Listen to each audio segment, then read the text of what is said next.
Thank you. We're going to go right. We've kind of changed our agenda a little bit, and hopefully it's pretty efficient, and a little bit more efficient than what we have had in the past. We're going to go right into our public comments.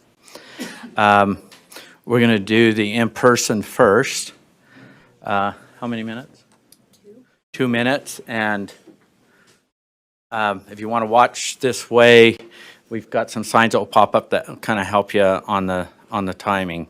Here, we're going to start off with President Uea Heidi Matthews. Is Heidi here? I did not. Okay. Next, we'll have Virginia Ward with Stephanie Anderson on deck. Sophia Anderson on deck. Virginia?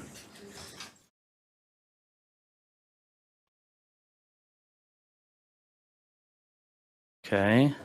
Sophia? As Sophia is coming up, we want to welcome Sophia Anderson for her public comment. Monica Wilbur, you're on deck. Sophia. On July 8th, I submitted a grammar request to the USBE requesting all meeting minutes, emails, correspondences, and texts between all members of the Access Advisory Committee. On July 13th, I received a formal denial for those records except for the minutes. The justification for the denial was that the committee members are not employees of USBE. Communications between non-employee agency volunteers are not records subject to GRAMA. Interestingly, the email that I was sent that contained the Access meeting minutes had been CC'd to Sydney Dixon, Holly Bell, and 3 others. At the time, I thought nothing of it. On August 31st, I submitted an entirely unrelated grammar request. When I received the request, one of the emails was from Superintendent Sydney Dixon to Patty Norman. It was dated July 13th, same day I received the Access meeting minutes. That email reads, FYI, these are being sent as per grammar request. I am not sure who takes minutes, but in the future, summary points would be best. This is more of a transcript than a summary, perhaps a conversation to have with Access, so they know their summaries are public documents. Thanks, Sid. Why is our state superintendent protecting and notifying the Access Committee on why the public has access to what's going on? I want you to know that all parents know now, well, parents that care and are trying to figure out where all of the CRT stuff is coming from, it's coming from the Access Committee. Their only qualification to be on their committee is you have to be a member of a minority group, either racially or, the LGBTQ community. I want to know why this board and our state superintendent is so committed to protecting this group that behind the scenes is ruining our state and harming our children. I want to know. Thanks.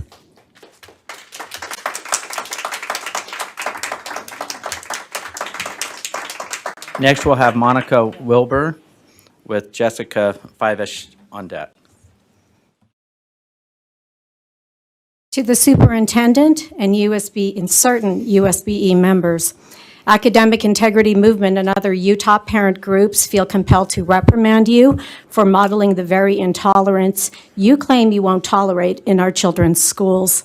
Since member Natalie Klein was sworn in as board member, you have openly mischaracterized, criticized, and ostracized your colleague for nothing more than representing a worldview at odds with your socially extreme political leanings. Member Klein was elected to represent the families of her district, and her seat at the board is fully equal to yours. Your aggressively antagonistic treatment of her creates the appearance of the USBE being a hostile work environment. You can't possibly engage in this kind of public behavior and honestly expect parents to trust you to turn around and create safe school environments for their children when you can't even pull it off in your own office. If Member Klein has drawn your resentment, It's because she's exposing how you, the board, are very, very bad at supporting everyday moms and dads in helping their kids receive the apolitical, academically focused educations they deserve. Instead, you open the door to emotional and psychological exploitation of kids by expecting and enabling schools to use social emotional learning techniques on students.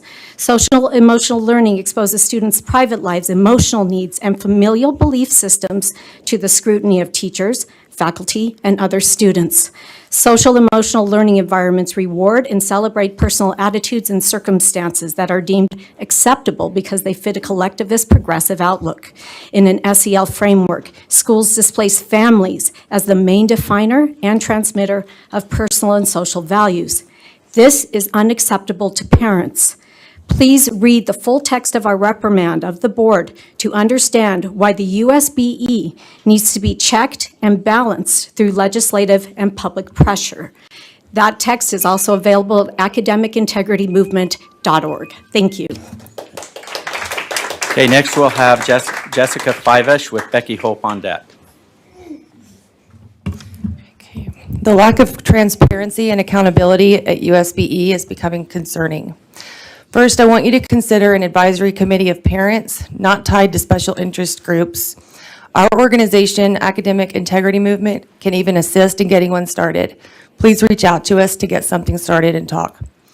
Secondly, after mediation and emails, this office seems to be stalling on releasing grammar requests for communications.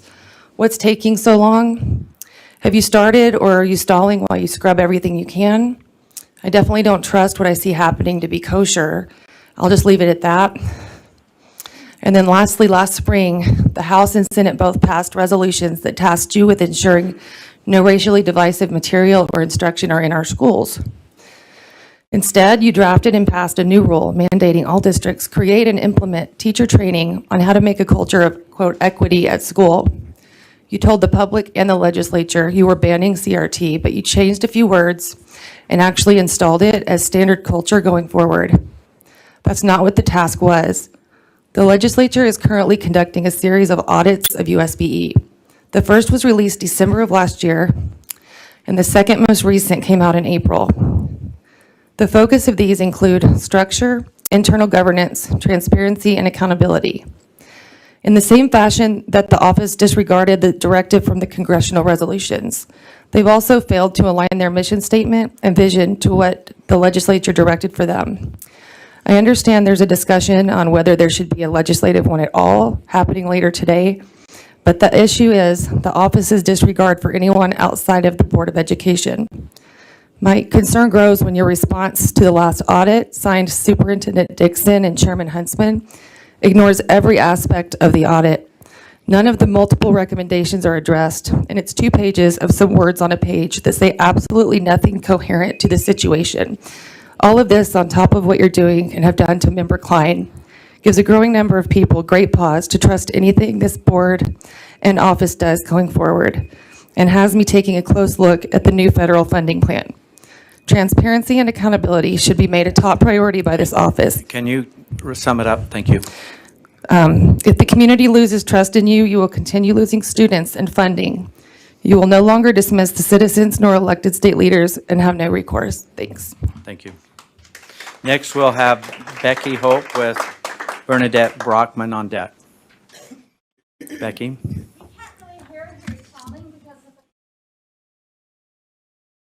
Hi, my name is Becky Hope. I have 4 children in public school, and I am here as a mom today. I'm also on the board of AIM.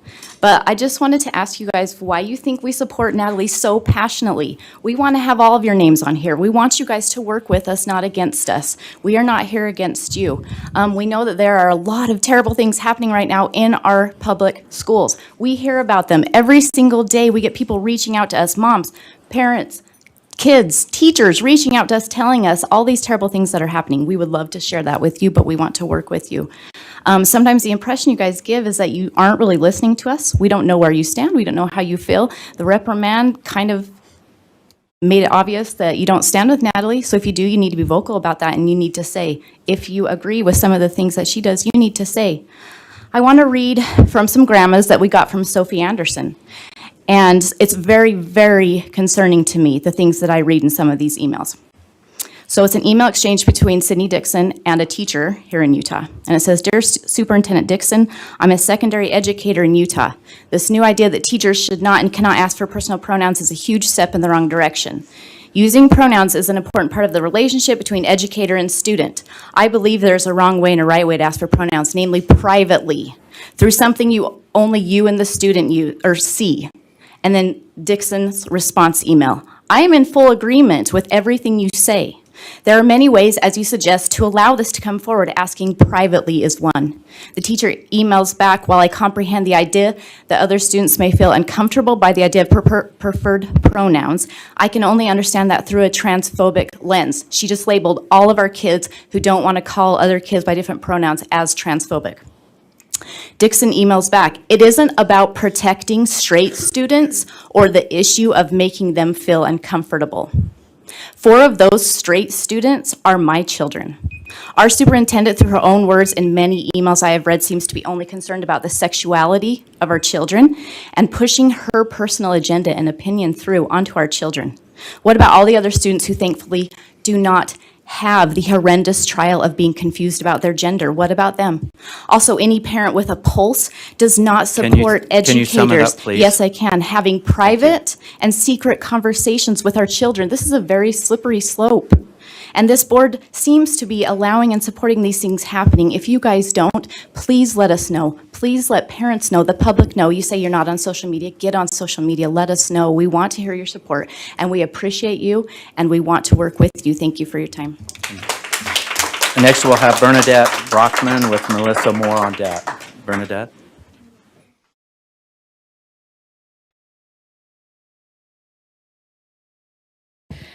My name is Bernadette Brockman. I'm with the Academic Integrity Movement. Academic Integrity Movement and other Utah parent groups feel compelled to reprimand you as USBE members for failing to respect, protect, and further the interests of parents in their children's public education, and failing to promote and encourage full and active participation and involvement of parents at public schools, as stated in Utah State Code 53E-2-201. The 2021 audit of the board found that the USBE is not following the mission and vision for public education in 53E-2-201, and instead has created its own competing vision and mission for Utah schools. You are ignoring Utah law on public education and shortchanging students and diminishing parents in the process. Your direction aligns with politicized, well-funded special interest groups, not with the values of Utah families. You are also hiding the board's racial and sexual identity activism by advising your staff and USBE formed Access Committee, Advisory Committee on how to conduct meetings so as to circumvent grammar requests. You've injured public confidence in the board's ability to constitutionally, ethically, and fairly conduct its business on behalf of Utah families. You've enabled special interests to shift the focus of schools from academics, the arts, and sports to social activism, identity politics, and institutionalized discrimination. You're selling out our kids to, quote, experts who only want to use them as a means to their ends. And you're attempting to silence the constitutionally protected free speech rights of Member Klein and parents who are demanding transparency, accountability, and oversight, and who won't be intimidated by your lack of tolerance for ideological diversity of expression. Consider this reprimand as part of the public record documenting your unprofessional conduct and statutory malfeasance. Thank you. Next we'll have Melissa Moore and Nicholas Willis on debt. Melissa?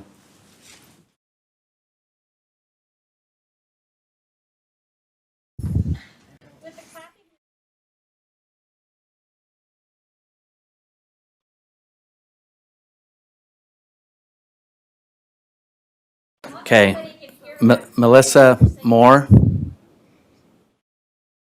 I'll come back through the list. Nicholas Willis? Thank you. And then Jacob Newen, you're on deck.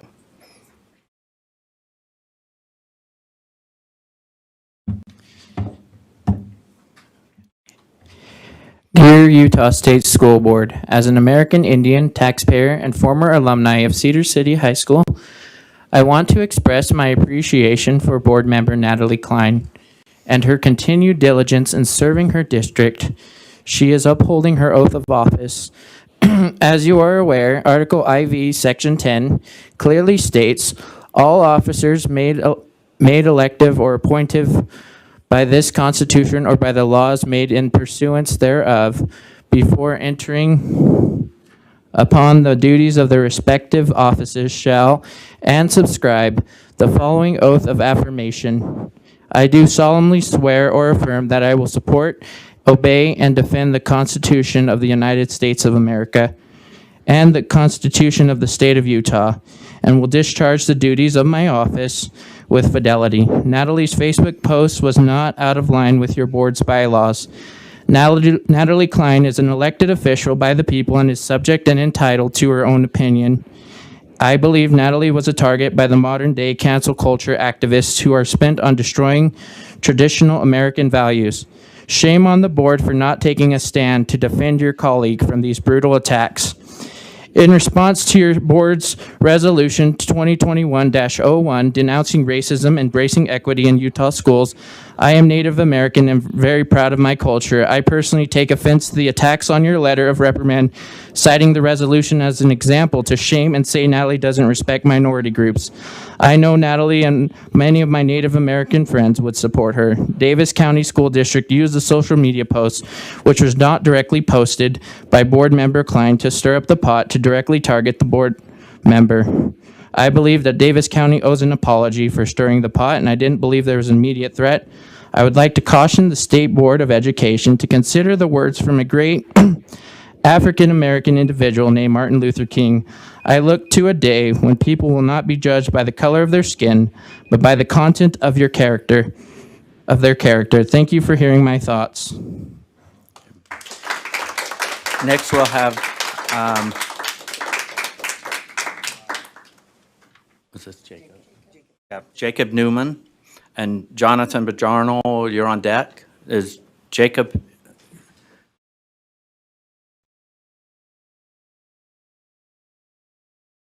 So Jonathan isn't shown, it shows that Jonathan is a Zoom. So we'll come back to him. We'll come back, we'll do our Zoom at the end.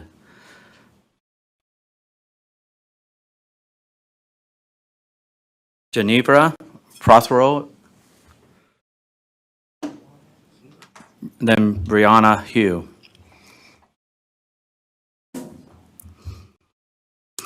Good morning. My name is Genevra Prothero. I go by she, her pronouns, and I am a mother of a senior in Davis County School District.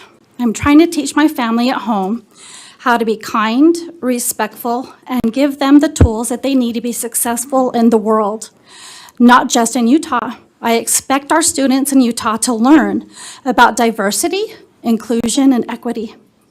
Many of our children will eventually be seeking jobs outside of the state because of the cost of living here and the lack of housing.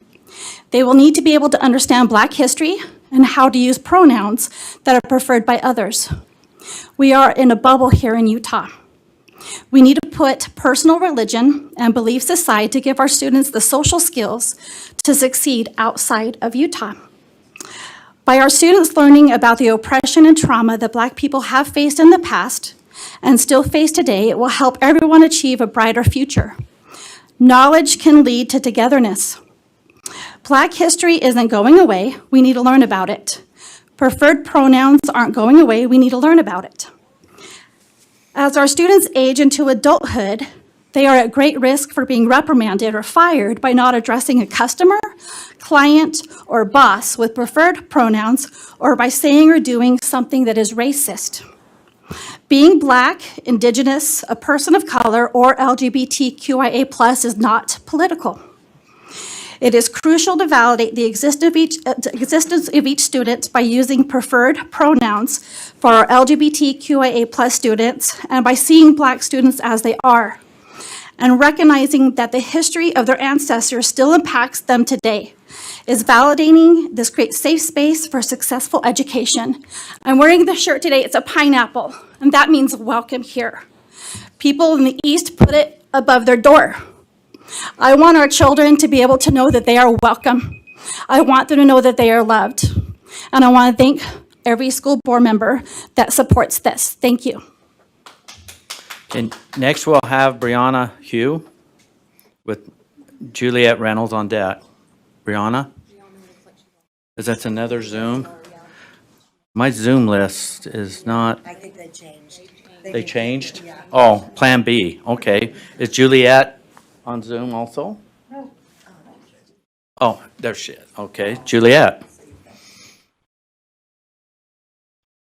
Hello, my name is Juliet Reynolds, and I have 4 kids that have attended schools in the Murray School District. And I would just like to start with saying, when we know better, we do better.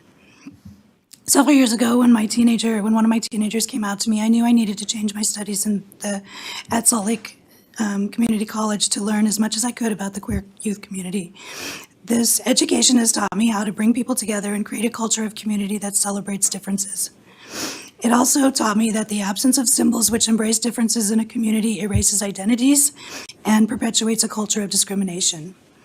History was a major component for me in understanding difference, and at the U, I read about the histories of Black and Indigenous peoples of color in America that I had never heard before. I often became overwhelmed with emotion because I couldn't believe that racial oppression had become so deeply embedded in our society. And number 2, I couldn't believe that at 40 plus years of age, this was my first time hearing of most of this stuff. And it had been omitted from my history books when I was young. If we were taught these histories when we were young, perhaps we would not be here in this room divided over difference. Please base your policy decisions regarding pronouns and the inclusion of age-appropriate, accurate BIPOC histories on peer-reviewed research and not on fear. Please reach out to organizations who are experts in their fields. I challenge you to educate yourselves personally on the issues you do not understand. We are counting on you to provide a comprehensive education for all of our kids. When we know better, when we all know better, we all do better. Thank you very much. Next, we'll have Steve Phelps.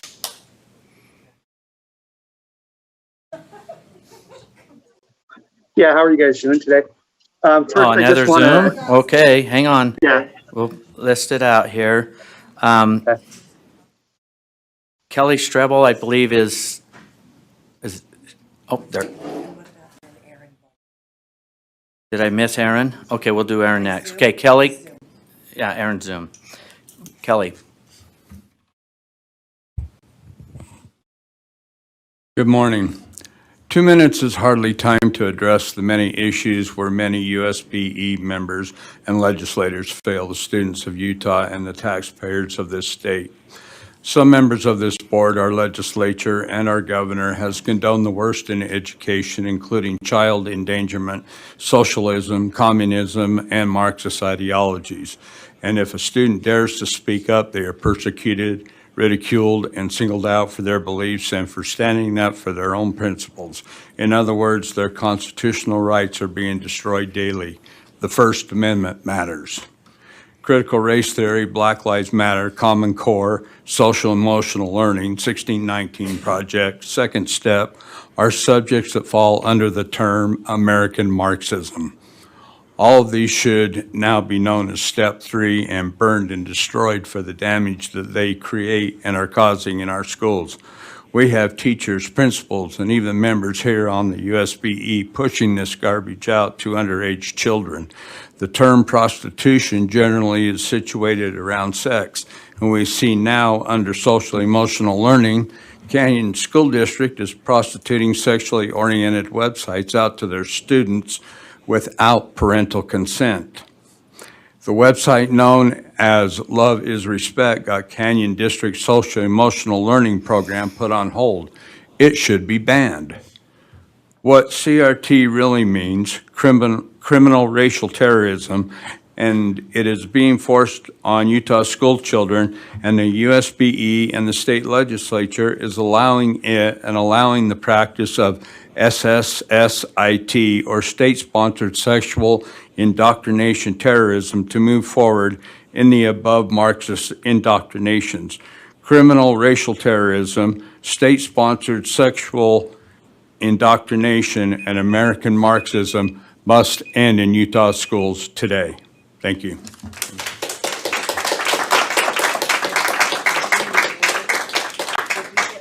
No, so I'm gonna go back before we go to our Zoom participants. I believe Heidi Matthews is on Zoom. There's Virginia Ward. Melissa Moore.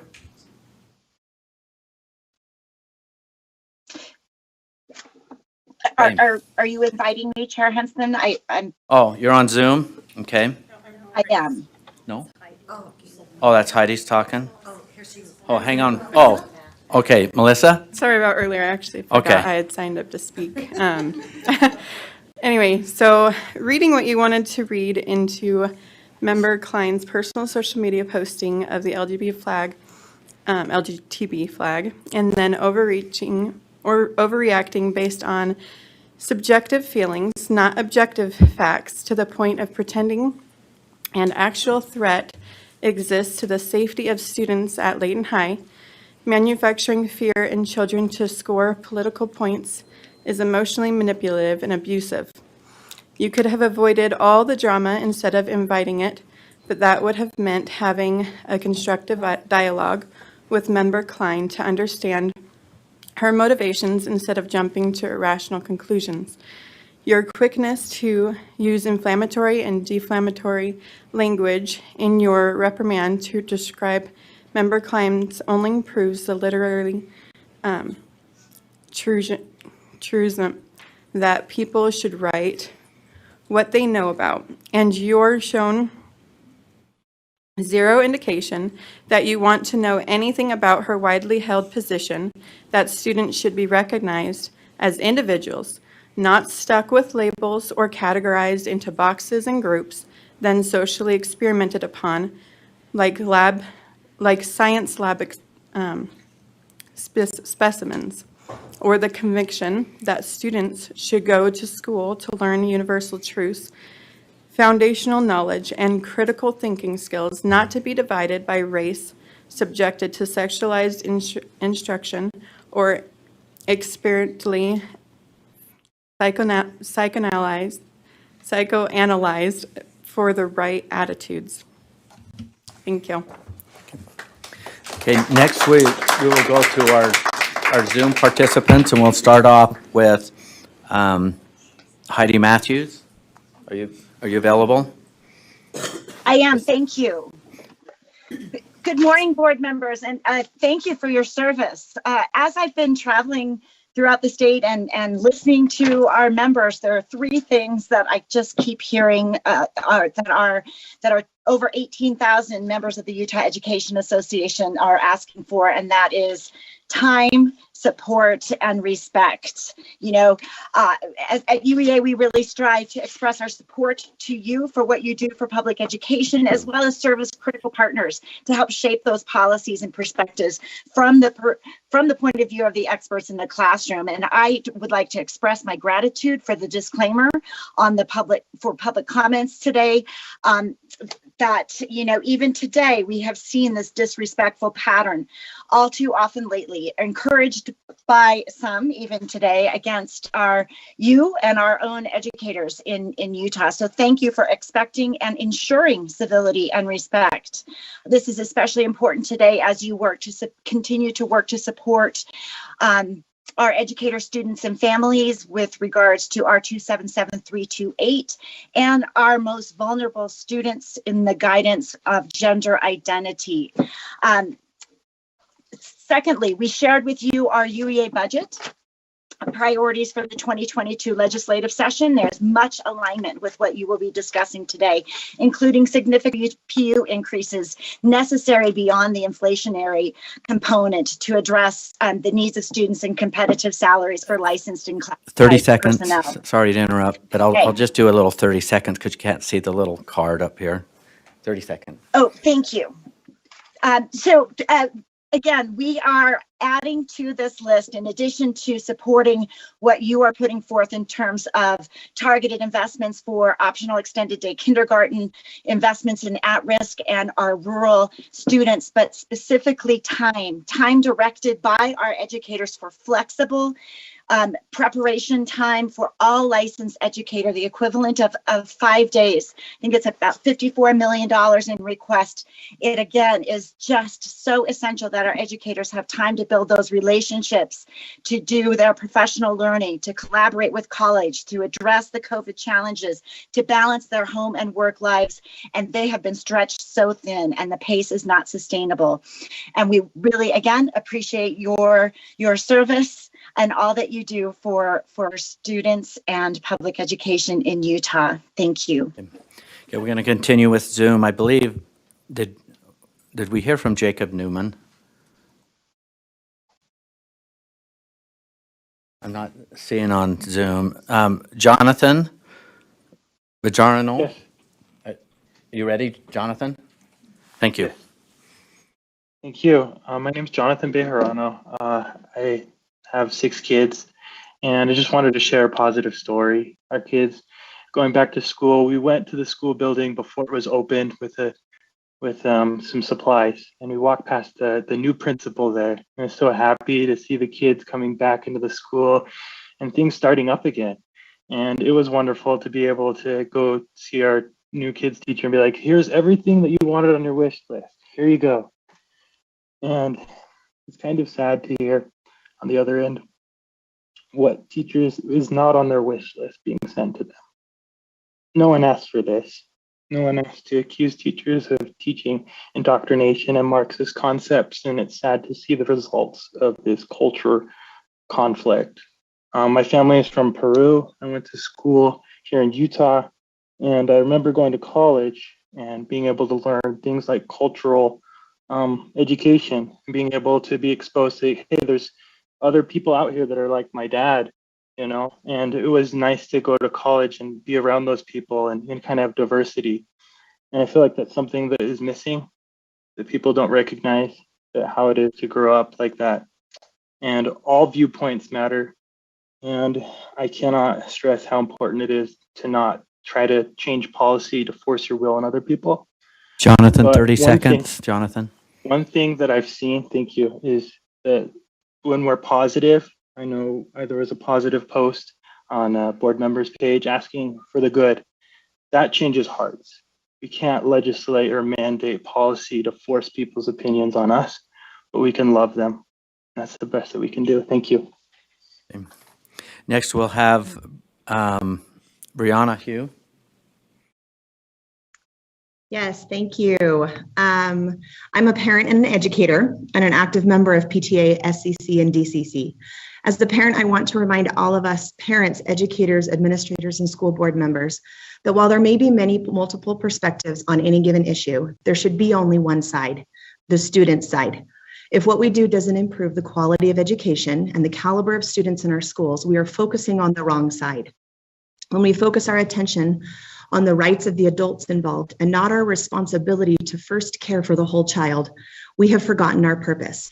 We are modeling for our students how we address differences, how we handle difficult emotions, and how we cultivate civil and respectful conversations with each other. Our students are watching what we do and how we treat people.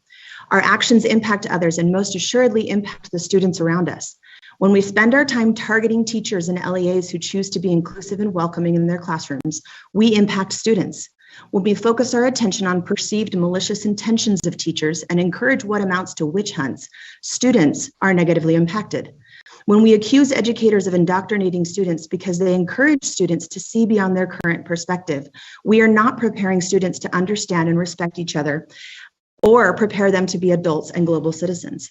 Our job is not to create replicas of ourselves, but to ignite, encourage, embolden passion, grit, and empathy in our students so they can tackle the problems of their world. We have to step outside of our own egos and see students, listen to students, and believe that our students will be better than us. 30 we do this by seconds. making sure that our classrooms are safe, welcoming, and full of belief, that our students are capable of higher level thinking and higher level caring. We do this by respecting the expertise of teachers and honoring the experience of parents. Let's trust that educators know their content area and are expertly trained. Let's assume that schools and districts have the best interest of students at heart. Let's put the needs of students, all students, above the need to be right and the need to ensure that our own perspective is the only one that triumphs. What should triumph in the end is compassionate, healthy, and curious students. Thank you. Next, we will hear from Steve Phelps. Thank you, Chair. Just want to first of all start with a disclosure. I am here only representing myself and not the Special Education Advisory Panel. I followed this debate around CRT, SEL, and those type of things. And I think, first I want to thank you guys for your service and your strength. We've kept many positive motions going the right direction because the board members have been focused and committed to those, and I appreciate that. I know it's been a long year in regards to that stuff. One of the things recently we saw posts about the Alpine bus driver in this instance there. The same people who are arguing that we don't need to teach politics in school rushed to his defense, saying it was okay for him to do it. Why? It's because they agreed with it. This isn't about politics. This is about what you agree with and what you don't agree with. It's not about that. It's not about brainwashing kids or anything. It's literally about turning schools into a political machine, which I think everybody should be able to agree that that's not the purpose and the intent. As an educator, I've received numerous early morning phone calls over students committing suicide. Many of those are because students struggled. Many of those students were LGBTQ students who didn't feel accepted or belonging in school. They didn't have anywhere to turn. Many of those students can't turn to their families. They can't turn to their church leaders because they get demeaned and attacked by those people because it's against their beliefs. Am I the best person to do it? Maybe not. But in many ways, teachers are sometimes the only person the kid has the relationship with. The current guidance that I saw is very troublesome to me because it puts me in a position where Steve, can't 30 help seconds, kids. Steve. So, yeah, it puts teachers in a position where they can't help kids sometimes without being that. And even then, it says if we do help kids, I believe it calls it a district decision on employment. Essentially, I believe teachers need protection. We need the same sort of Good Samaritan laws. If we're trying to do what's right, we need to be protected because we tried to do what's right.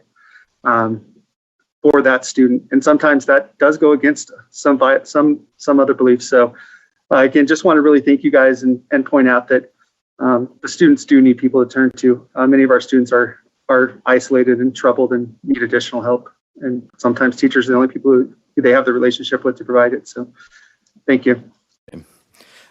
Next, we'll have Aaron Bolen.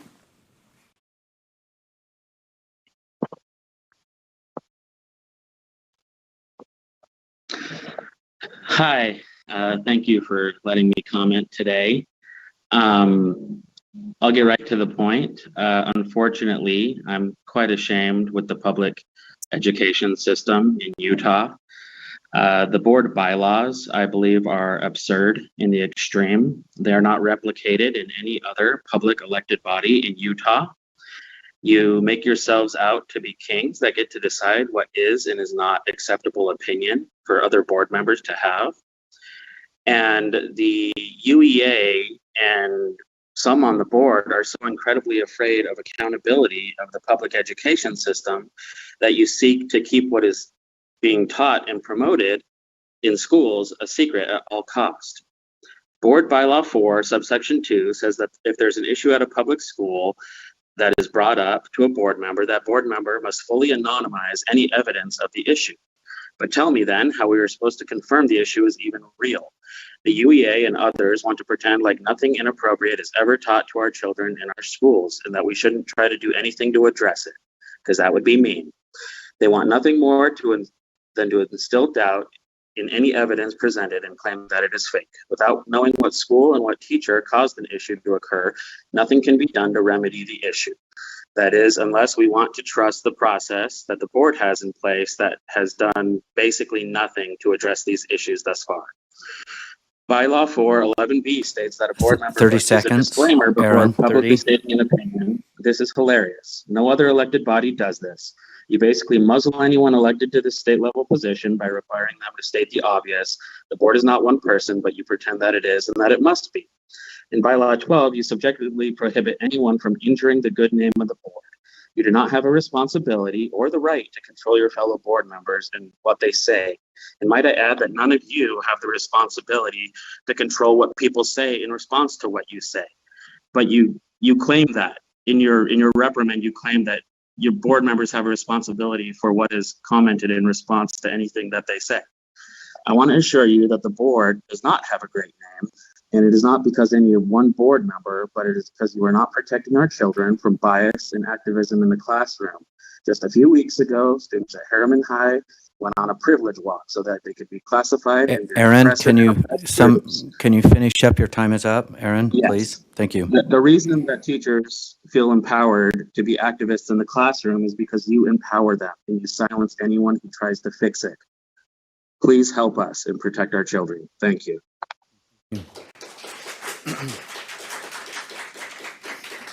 We have a couple more public comments. Kimberly Reed.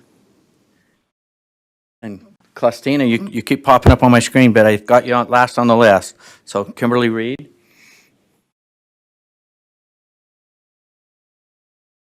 Okay, Clustina, I hope I get your name right. Clustina Mahone Reynolds. Yes, You're on thank Zoom. you. Thank you. Good morning. I want to thank the board for giving me an opportunity to speak here today. Greetings to our board chair, members, superintendent, and associate superintendent. My name is Dr. Clustina Mahan Reynolds, and I am the chair of the Access Committee. I wanted to take this time to tell you who we are and what we do. Our acronym stands for Advisory Committee on Equity of Educational Services for Students. We are a committee of 15 diverse members of color and not of color who were interviewed and chosen by the Utah State Board of Ed to support the equity of educational services for students.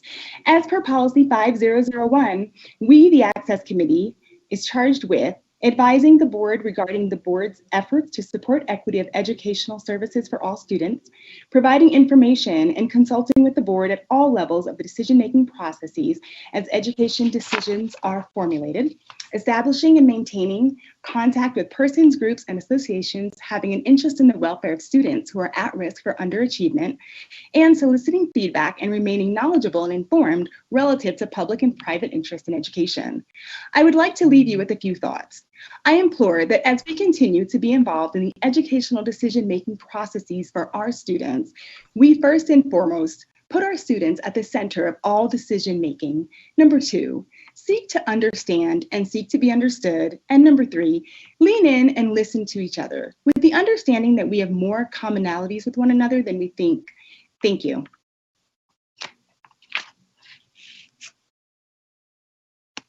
I think we've got everyone covered. I think it was Virginia Ward that I think this concludes our, okay.